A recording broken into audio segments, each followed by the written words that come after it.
Moving along, our next speaker is Dr. Michael Phillips. He is currently a history professor at Collin College. He has a PhD from the University of Texas, Austin, where he was a researcher at the Center for American History. He also has a degree in journalism and used to be a reporter for the Fort Worth Star-Telegram. He is a scholar of Texas race relations and the author of the book White Metropolis, Race, Ethnicity, and Religion in Dallas, 1841 to 2001, which chronicles the history of Dallas, Texas during the first 150 years. This book won the 2007 Texas Historical Commission's Award for the best book on Texas history. In the meantime, in 2013, he's also co-authored two more books, one titled Imperial Presidents, The Rise of Executive Power from Roosevelt to Obama, and another history textbook called The American Challenge, A New History of the United States. And his latest book, which I believe he has brought, if you want to hold it up, he did bring a few copies. It's called The Texas Right. Dr. Phillips grew up right here in the Dallas-Fort Worth Metroplex in Garland. Let's give him a big Texas welcome.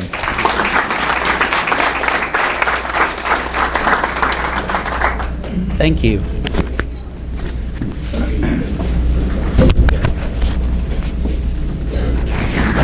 Hello? Okay, you can hear me? Good. I wanted to just start on an autobiographical note why I'm interested in the topic I'm going to be addressing. Earlier speakers spoke about knowledge, and I want to talk about a type of ignorance, which is Islamophobia. And this is actually how I got to know the Muslim community in the Dallas-Fort Worth area. I grew up in Garland, Texas in the 1960s.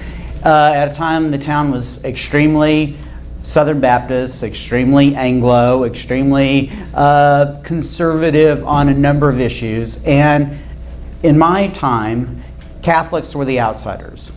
And growing up in public school, I heard all the time about how the Pope was the Antichrist, and there'd be little pamphlets that say, are Roman Catholics Christians, and they pass that out. And I'd hear characterizations of the Catholic faith that I grew up in that didn't resemble the church I knew when I was brought to Mass by my parents. And so when I hear how some people speak of Muslims today, there's a real sense of deja vu, and it's unpleasant. And I think there are all sorts of elements. I think there's a racial element to it, and there were with Catholics, I believe.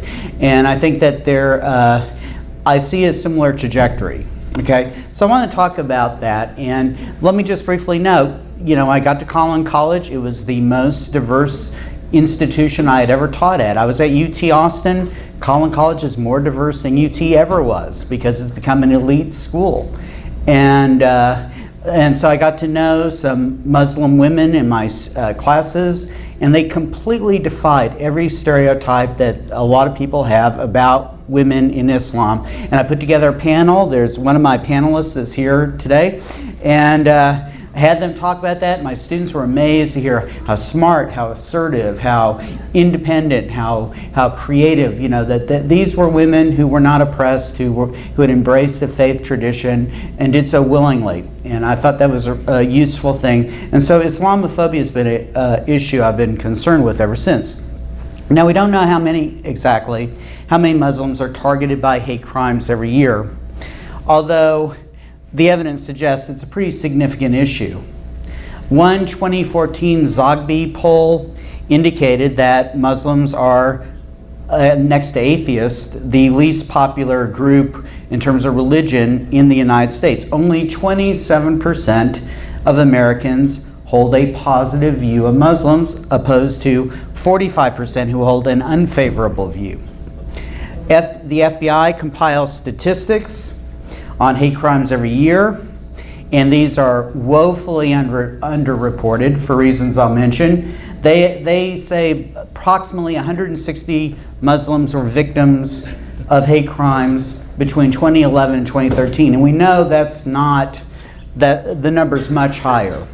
For instance, 2 out of 3 hate crime victims don't report the incident to police because various reasons. Number one, they're afraid nothing will happen if they report the crime. Number two, They're afraid that they will be further victimized if they stand out and speak out against a crime of bias.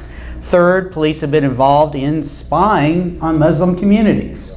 And there's racism within police departments that is sometimes directed towards people of Middle Eastern descent.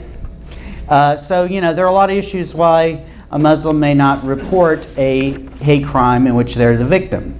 Nevertheless, we know from the FBI stats that 14% of all hate crime victims are Muslims.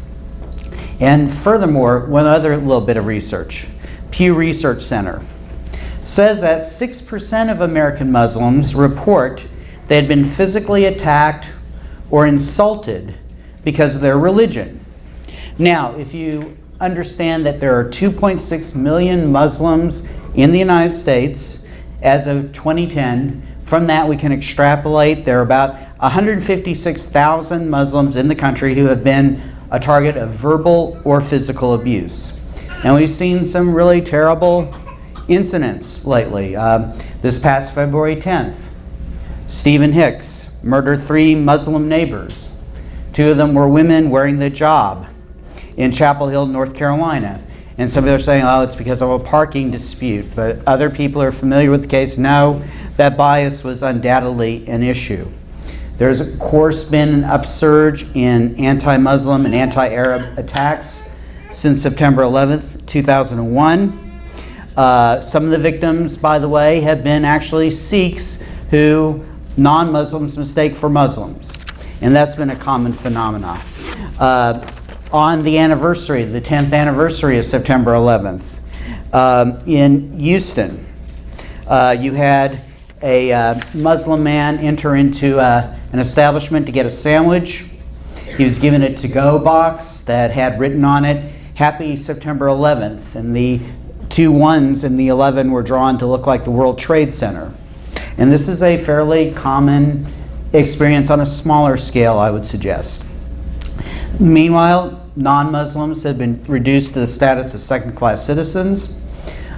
We saw this with the attempt to open Park 51 in New York, which was blocks and blocks away from the Twin Towers.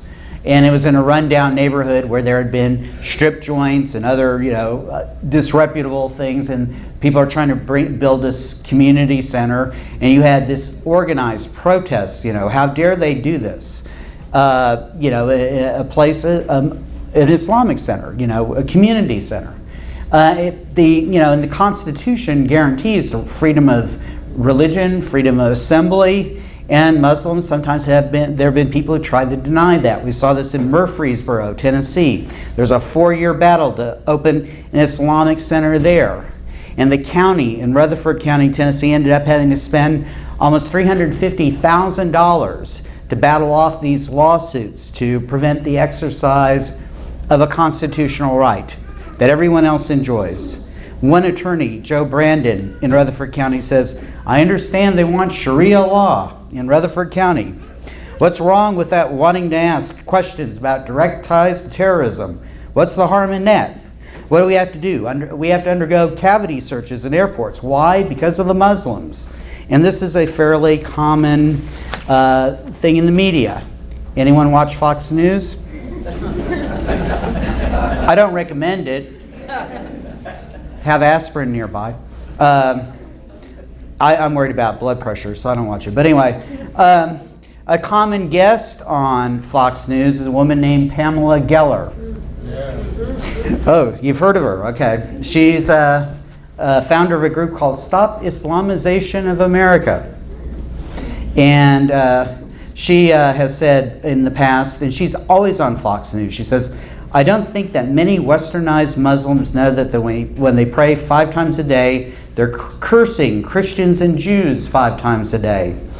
I believe in the idea of a moderate Muslim. I do not believe in the idea of a moderate Islam, whatever that means, right?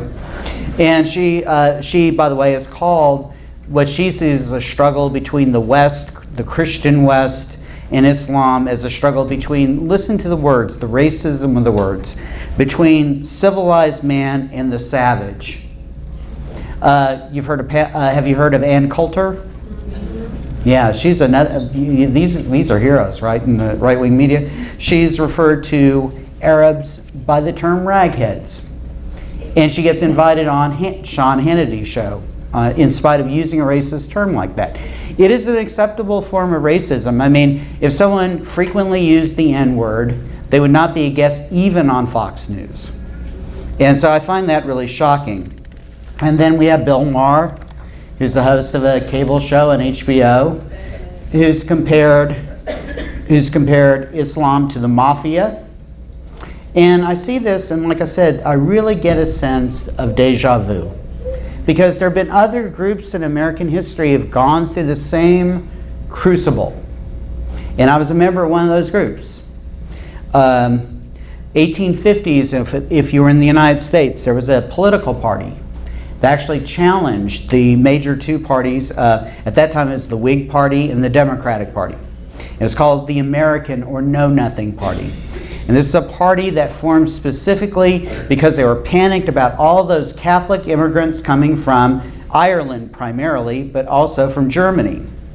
And if you read what they said, the Know Nothing said about Catholics, it is amazingly similar to what they say about Muslims today, the bigots say about Muslims today. There's a newspaper called the Texas State Times in 1855. It said, "Imagine our Senate and cabinet composed of a majority of Catholics, and our glorious republic would be metamorphosed into a Catholic hierarchy. The Inquisition, the crucifix, the torture would be reared in the forum of justice. Our rivers would be red with the blood of Protestants. The Catholics openly call themselves anti-democratic, anti-republican, and they hold loyalty to a foreign leader." Does that give you a sense of deja vu all over again, as Yogi Berra said? More than 100 years later, there was a man in Dallas, I read about in my White Metropolis book, called W.A. Criswell, who was a pastor of First Baptist Church. And he was spending 1960 warning people of the dangers if John F. Kennedy ever became president. And he said that the Pope would control American foreign policy, American domestic policy. Eventually people would be coerced into converting to Catholicism. And it reminds me a lot of the complaints about Sharia law today. I really do feel that, Criswell said in one sermon, he said, "The Pope has full power of true jurisdiction over all the faithful, and hence has the duty and the right to guide, direct, and correct them on the plane of action ideas. The Church has the duty and the right to intervene, even in the political field.